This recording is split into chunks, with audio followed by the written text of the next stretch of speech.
Ladies and gentlemen, welcome to this video, and today we're going to be doing things a little bit differently from what you might be used to seeing on this channel. Instead of doing a straight up cigar review, we're just going to do a sit down, cut and light type video where I'm just going to be talking about life. I'm going to be talking about some of my experiences lately, how life's been going, what I've been working on and working through, and of course the whole time I'll still be talking about the cigar, the types of notes that I'm picking up, why this is one of my favorite cigars personally, and we're still going to dive into that side of cigar nerd type stuff. But it's going to be a little bit more casual, a little less structured. Might be yapping for most of the video, who knows, but let's just jump into it.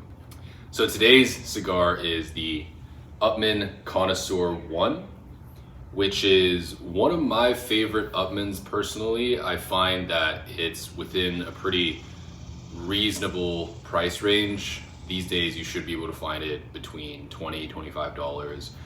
And for a cigar of this size, I believe it's like a 5x48, a Cuban cigar of this size and this quality, I think it is really good bang for your buck. So out of the Connoisseur line, I've had the A, the 2, and the 1.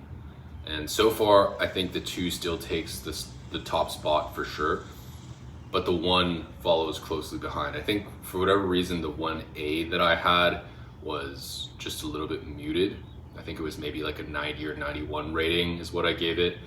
But the 1 is noticeably cheaper than the 2 and still offers like a similar type of profile. So I've already cut the cigar. Let's just go ahead and light this thing up.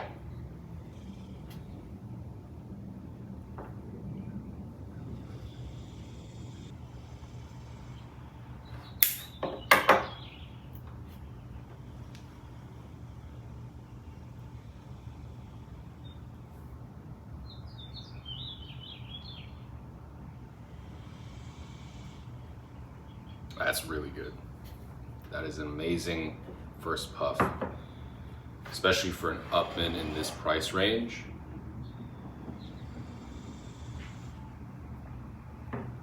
Just really good.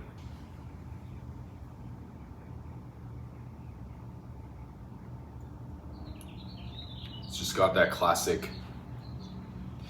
almost malty Upmann Cuban flavor profile. A lot of barnyard. It's got that like musty old book aroma to it as well. I would say it's a little bit less refined and a little less impactful on your palate compared to how the Connie number 2 delivers it, but overall still a really solid first few puffs here. While we're talking about the cigar,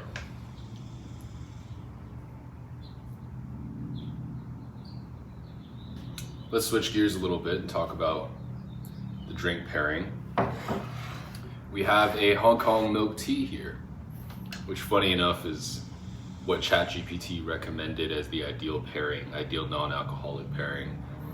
Now I probably will break out the Japanese whiskey at some point, because with Upmanns I generally, if I'm gonna have an Upmann, which is by the way like my favorite marca, my favorite Cuban marca, it's probably some sort of celebratory occasion, so it would make sense if I had alcohol with it. And tonight we are celebrating something. And this is a good segue into the yap session. But we are celebrating something tonight. For those of you who don't know, I am a law student. I just finished up my second year, going into my third year. And at least here in the US, it's pretty common. The vast majority of law students during the summer will work some type of legal job, internship, clerkship, whatever. And I had my first half locked down, my first half summer internship locked down. I had a few other offers that I decided to turn down for various reasons, but life is a funny way of working out when you stay persistent, you stay on your grind, you stay on your purpose. through whatever life throws at you, right? So if you can show life, if you can show the universe or God or whatever you believe in, that you're still going to remain consistent and dedicated, and that you really, really want something, it is my belief that you will most likely get it. And this internship is something I've been hunting down for a few months now.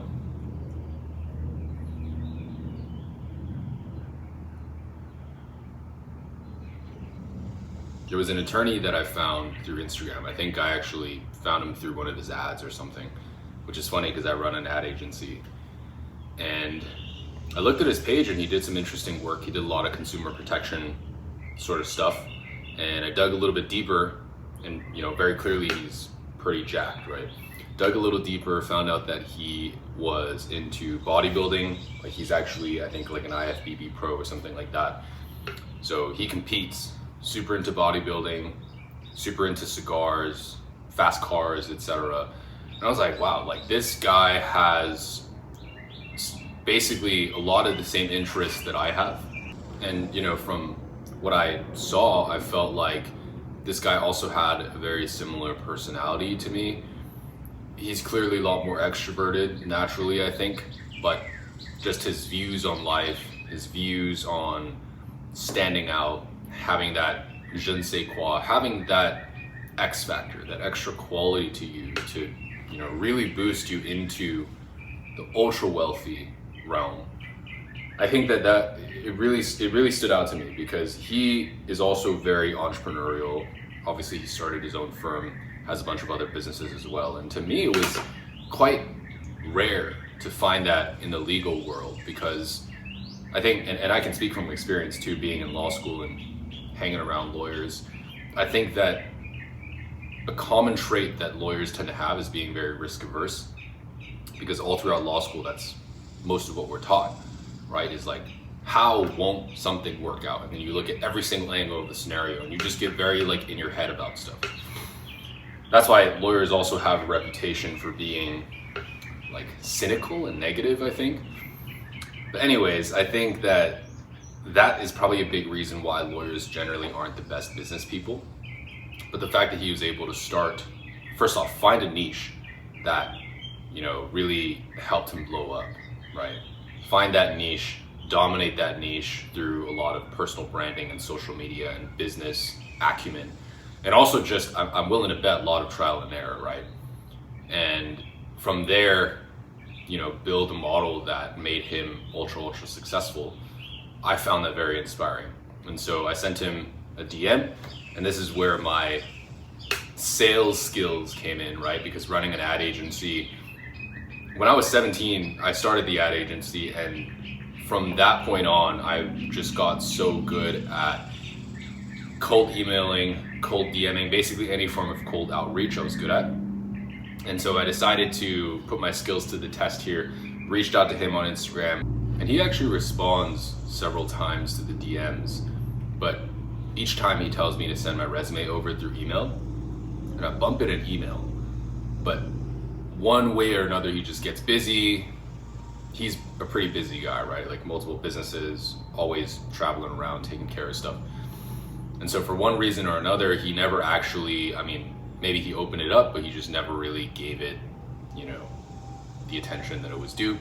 And so there was one particular day where he posted a video of him driving in his Ferrari and smoking a cigar or something like that.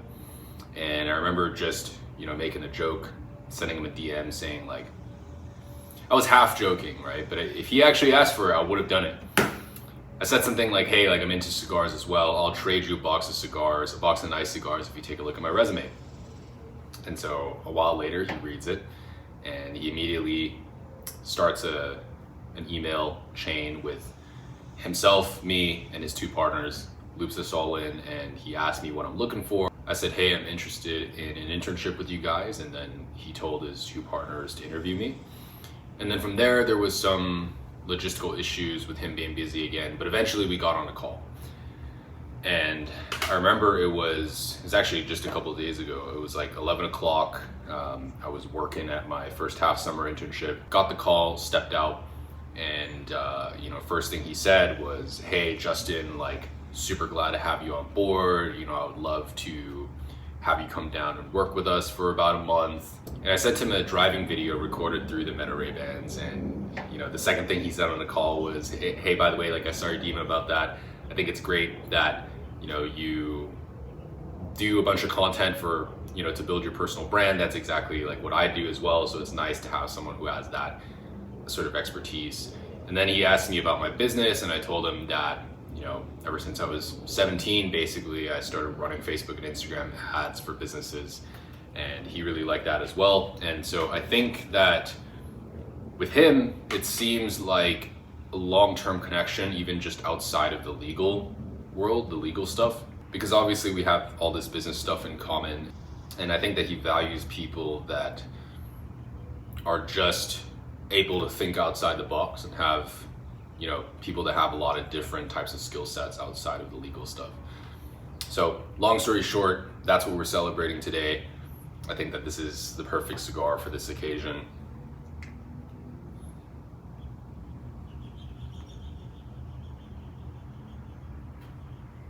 And this is coming off the back of a pretty rough, difficult past 2.5 months. Went through a breakup around 2.5 months ago, and it was still to date, obviously, the hardest breakup I've gone through. It was the first long-term relationship that I had where I felt that this was someone that I wanted to spend the rest of my life with. And to me, it was, it was real, it was serious. And I had never loved someone like that in my life. And it was a very unique experience. A lot of things were, my first time, it was my first time navigating a lot of things. And, a lot of people have asked me if I regret any of it. And I would say no. I wouldn't, to be honest, I wouldn't do anything differently, because I feel like the whole thing taught me a lot. And I probably wouldn't be here celebrating what I'm celebrating without it. But without getting into specifics, because I still want to have respect for this person, regardless of how things ended, which, let's just put it this way, I don't feel like it was great. But I wouldn't take away any of this pain. As hard as it was, as much as I felt like I was at rock bottom at some points, as much as I felt like it was the hardest thing one of the hardest things I've dealt with in my life so far, it's a roller coaster. For those of you guys who've gone through a really rough breakup, you probably know what I'm talking about, right? Like, one day you feel just sad and depressed. Another day you might get woken up in the middle of the night because you have a bad dream about that person, and that person and the memories and everything haunts you, especially if you guys had a really close bond. Another day you might feel just utter anger. You might just feel completely infuriated. Like, how could this person who claims to still love me, or who claimed to love me to a certain extent, right? Like, this person might have said, like, I can't see myself spending the rest of my life with anyone else, and breaking up has never crossed my mind, all these things, right? And all these things that people say when they're in love. And you might feel just all this anger and resentment built up, because it's like, how is there such a big contrast? How can someone that loved me so much, or claimed to love me so much, and someone that I know that I clearly love so much, how can they now be my biggest source of pain? How can they walk away, shut down, refuse to deal with any of it, ignore it like the relationship never happened, treat it as if we didn't sleep skin to skin, like we didn't share the deepest, darkest secrets with each other, we didn't envision a whole future together? How could that mean so little to them, right? So you have some days where you feel angry. Then you have other days where you might feel a sense of peace, or you might feel like, I can easily forgive this person. Or you might have days where you even feel hope, where it's like, I could see myself one day rekindling with this person. And it's not You know, as much as people like to talk about the 5 stages of grief, and I think there's some validity to it, I don't think it's a linear process at all. In fact, you might loop, you might experience the stages out of order. It's just not linear. It's gonna be up and down like this. But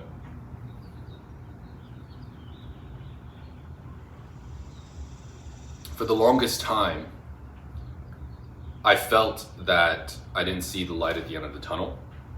I felt that I would have some days where I would feel like, okay, I'm making progress, right? And it's not bothering me as much anymore. And then I just would have multiple days on end where that person was the only thing that my brain could think about. Every moment of every day, basically. Or I couldn't go any longer than, let's say, like 10, 20 minutes without thinking about it, even when I'm like focused on something. And that just took a toll on me so much. And there were many moments where I felt like I couldn't see the light at the end of the tunnel. But now looking back on it, I definitely know that the interval of time that I could go without being extremely bothered by all of those various thoughts, emotions, memories, good and bad, the time period that I could go without getting bothered by it has definitely gotten a lot longer. But it's a very gradual process, right? So when I was in the midst of it, I didn't really notice. And I honestly haven't noticed that until the last few days. In the last few days, I did decide to block her number, not because I was trying to force a reaction, not because I was, trying to come across a certain way in her mind or get her to finally realize, like, yeah, you fucked up, like, you did me dirty, you did me wrong, or, it wasn't even out of a place of really anger. It was just to set that hard boundary for myself, because I knew at this point, if I continued to even reach out for any reason,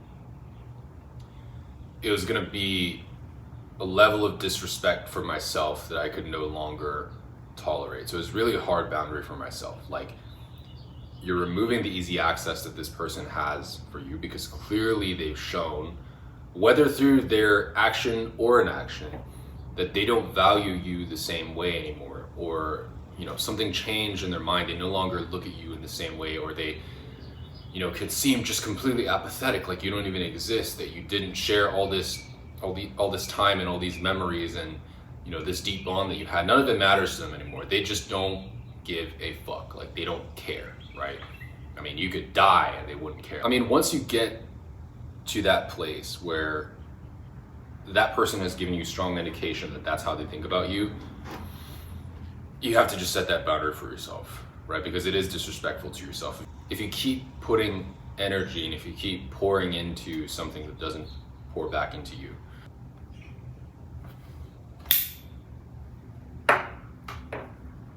So it's not out of spite, it's not out of anger, it's not to play the long game to try to get her back or to try to make her regret and all this stuff. No, it's not even about her.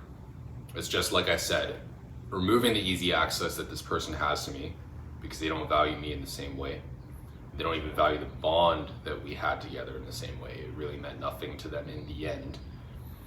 And number 2, to prevent myself from doing anything stupid, right? And I will say that at no point did I beg for this person back.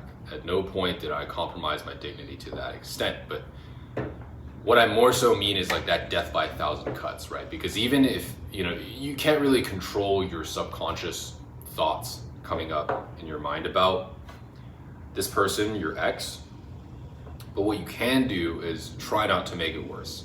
And I think really what this was just that hard boundary and just anticipating like some type of damage control, even though, it was the furthest thing from like blowing up her phone and like texting her and still trying to get answers and all this stuff. It was at this point, the last couple messages that I sent, which were spaced pretty far apart from each other, it was like, I think my second to last message was like, we hadn't talked for like 3 weeks, something like that. And then my final message was 2 days before I made that decision, and it was about 1 week from my second to last message. So both of these were just simply expressions of basically me making it clear at this point I have to have certain assumptions about what your state of mind is. That was the last message. The second to last message was just genuinely wishing her well and being honest and telling her, of course, I still think about you like every single day. And, you know, there's no way for me to just wipe you from my mind because first off, I wasn't the one who left. If I had it my way, I wouldn't have broken us apart. I would have stayed, right? And again, without getting into the specifics, I think that when I didn't even receive basic human decency in return, let alone respect for the bond that we built together, that was when I decided, okay, you know, there's no point, right? Because a couple days before I decided to block, I finally accepted the fact that based on my principles as a man and based on, I guess, just my personal values. Again, I'm not saying as a blanket rule you can't ever take a girl back that decides to walk away. What I am saying is that with these particular facts and circumstances, I could no longer see myself, after this amount of time had passed, I could no longer see myself revisiting this chapter of my life. I could no longer see myself being back together with this person, particularly after everything that they had done to me and us. I wouldn't go as far as to say that she's a bad person. And I wouldn't go as far as to say that she, you know, she had like some malicious intent, or she was, I don't know, vengeful, or like any of that. It wasn't like that. I think it was just more a sense of like indifference to the pain that I would feel. It was indifference to, you know, the history and the deep, deep bond that we built together. It was just complete and utter indifference in an attempt to just self-preserve. And I think, you know, of course, I need to keep puffing on this cigar because I'm getting too carried away with my yap session, but I think I will never be closed off to love. I think if anything, this relationship taught me the depth of love that I was capable of. So I'll never be closed off to it. I'm never gonna be the type of guy that, you know, turns into, like, walks away from women entirely and goes like, oh, you know, there's no one worth building anything with. It's the furthest thing from that. I know that there are amazing people out there. I know there are amazing women out there. I know, especially for the type of guy that I'm becoming, with how hard I work, with how rare my level of ambition is, with how big I think, with all of the positive traits that I have in myself, which I'm very aware of, just as I'm aware of my weaknesses. But as far as evaluating myself as a full package, I know that there are people out there for me. I know that there are genuinely good people. And I know that there are people that will stick around through the ups and downs. I just know. It's literally like 110% certainty in my mind. So I'll never be the type of guy to just turn completely cold and not, you know, say I don't believe in love and all these things. No. What I will say is that I think the next time that I decide to really invest that deeply in someone, it'll come from a place of more wisdom. It'll be a wiser, more evolved type of love. Because of course, like, you know, for everyone's first love, there's no perfect, right? You're going to mess up, you're going to make some type of mistake, and so will the other person, if it's also their first true love as well. So I think the takeaway from this is that of course I have learned a lot. In fact, I think this has been one of the most transformative periods in my life. And that's saying a lot because, you know, I think I experienced a lot pretty early on compared to my peers. And one common theme that I keep coming back to when I either talk about this or when I reflect and journal is that I am proud of myself for never really running away from my emotions. especially as the person who was clearly hurt more. I never ran away. I never pushed my emotions down a bunch. I never tried to avoid them. But I also never just completely wallowed, right? Like, I gave myself set time to grieve. I was patient with myself, because I knew that if I didn't do that, it would just come back twice as bad somewhere down the line. But I kept it contained. And I think that I can give myself a pat on the back for getting through all of this, because genuinely there were so many moments where my mind was just consumed. And I think especially for someone who's a deep thinker like myself, who analyzes and overanalyzes and thinks of all the possible scenarios, and takes extreme self-accountability and all these things, right? Like, it makes it even harder to just like quiet your mind. It makes it harder to get over something like this in theory. But I mean, it's been like 2.5 months now, and I'm, I think, in the final stretch of it. And I believe that that's a pretty quick turnaround relative to, how important and how serious this relationship was for me. And I think it also gave me the fire that I needed to take massive action in the last like 2 months or so. Because I definitely think that I got a little too comfortable in the relationship. I sort of lost sight of my purpose. I lost sight of the very things that made me an attractive, a lot of the things that made me an attractive partner in the first place. And of course, I think that, wasn't stuff like kindness and being considerate and all that stuff. It was more just like ambition and drive and self-discipline and consistency and all that stuff. It was more of that. And,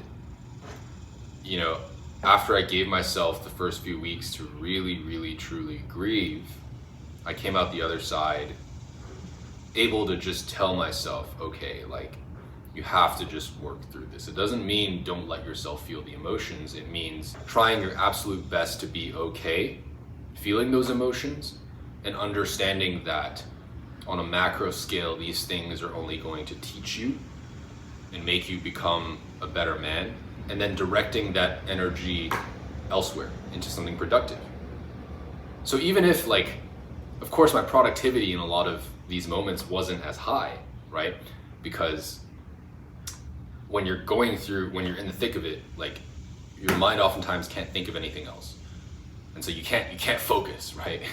But what I started with, the first thing that I thought of is like, hey, if my mind is, like this, I can't calm it, well, then I can do something that doesn't require as much brain power, right? So getting in the gym, getting my physique right was the very first thing that I went to. And it was a form of therapy for me, I think. And being able to see that even in my worst, I'm still able to do what I say I'm gonna do, and not miss a single gym session, not miss a single training. That meant a lot to me, and I think it helped me out a lot mentally. And then obviously from there, I started to build my business back up again, worked on launching a new offer, just learned a lot about the new offer generally. And by the way, for those of you guys that don't know, obviously I run an ad agency, but I started offering AI services, and just giving myself that ambitious goal. All the while I'm, moving through finals, and I'm dealing with all the stress of heartbreak, and I'm dealing with all the emotions. And then from there, I jumped into my first half summer internship. And on top of that, I'm working out every day. I'm working on myself every day. I'm not really giving myself super long breaks. I'm not getting content, all of this stuff, right? There were many points in time where I felt completely maxed out.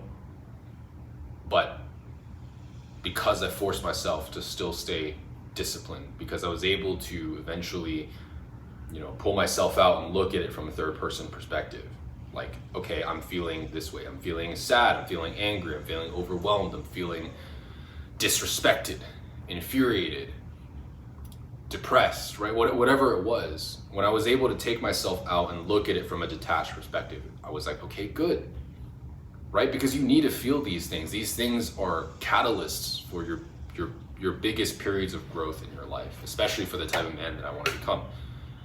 I don't think I ever looked at the future version of myself and thought, yeah, this guy had never experienced anything bad in his life. This guy never experienced anything traumatic or a particularly bad heartbreak or anything like that. I never thought that. In fact, that it was always a silent acceptance that if I want to become that guy, if I want to become the, clearly the 2.0 version of myself, I have to go through shit.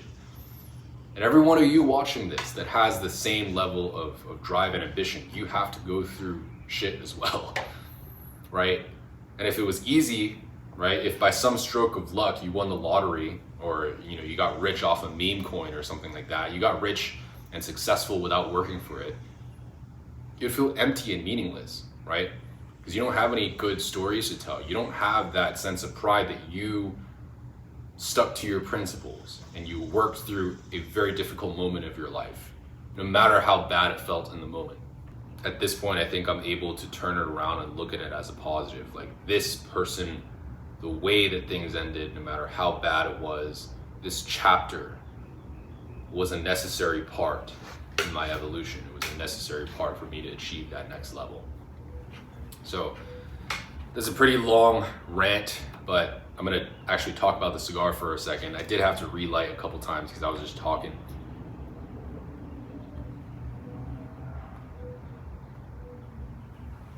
I think the Connoisseur one generally has like a lot of malty, bready, signature H. Upmann shortbread notes.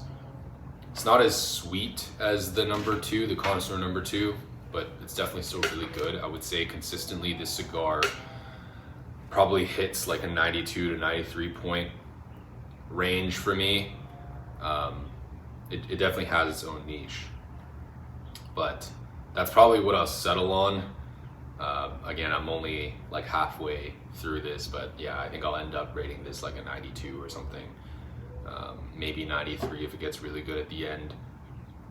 But yeah, that's like mainly what I wanted to talk about today. I know that like as far as the balance of the video goes, I talk maybe like 2 minutes about the cigar and the rest of the time is filled with all this stuff, but I wanted to switch it up today and see how you guys like it. If I get good feedback on it, I'll do more of these.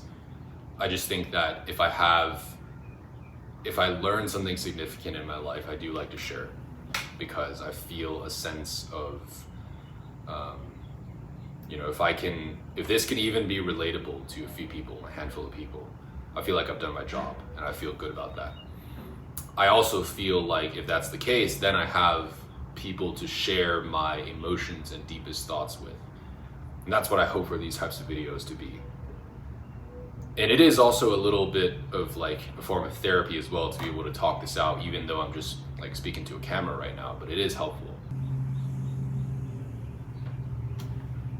So I think I'm gonna leave it at that today. I think I pretty much said what I wanted to say. I'm just gonna go ahead and finish off the rest of this amazing cigar. I'll probably leave my final rating in the description or in the comments section. That way you guys know like what my official verdict was.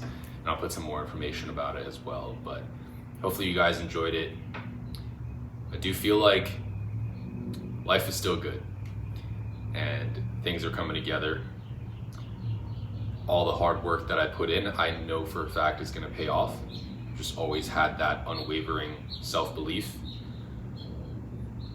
And like I said, yeah, there were moments where I didn't feel like there was a light at the end of the tunnel, but like if I really forced myself to think about it from like the super macro time frame, even in those moments, I probably would have been able to tell you that like, yeah, it's just the emotions in the moment. I know that I'm feeling X, Y, Z, and I know that's not the end of my world, right? No matter how much it feels like everything is crumbling down around me, and no matter how much I feel like I'm just not in control, no matter how wronged I felt or all these negative emotions, I always knew that, of course, like that's not how my life is gonna go forever, right? This is just not my life path, it's not my destiny. So hopefully you guys enjoyed this. I know it was a long yap session, as I called it. But you guys take care. It's a beautiful Sunday out here. So we'll see you guys in the next one.